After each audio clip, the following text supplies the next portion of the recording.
हे कलुआ, का हुआ बड़की अम्मा? आज तोर बड़का दादा सुबह से दिखात नहीं है, कहाँ गइल?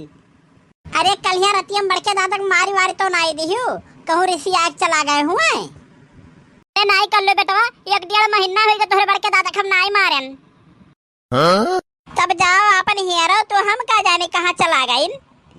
आ जाई था हे बूढ़ी अम्मा, कहूँ दिखाता नहीं है, तुम्हें तो नहीं पता है कि कहूँ गए हुए।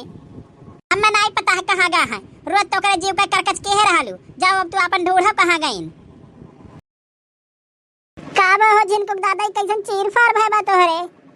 अरे कल लोग माई का बताई, हमरे जियो के रिचार्ज खत्म हो गया रहा, पैसा रहा नहीं तो गए रहन हॉस्पिटल में किडनी बेच के रिचार्ज कराए दिए 1 साल का।